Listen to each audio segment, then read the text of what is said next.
C'est donc important qu'on ait des outils de compréhension et de communication adéquats pour trouver un bon terrain d'entente. Et quand on ne les a pas, aujourd'hui, on voit la résultante, souvent, c'est plus de séparation.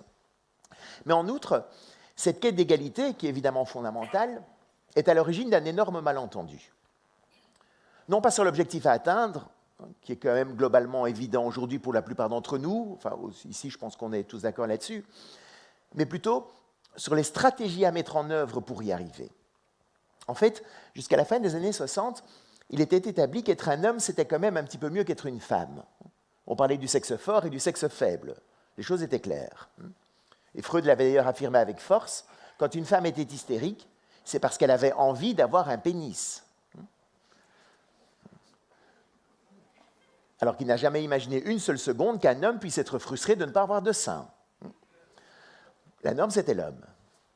Bon, dans les années 70 et un peu avant, quelques femmes pionnières, excédées d'être considérées comme inférieures et ne supportant plus cette injustice, ont organisé la lutte féministe pour être reconnues comme l'égale des hommes.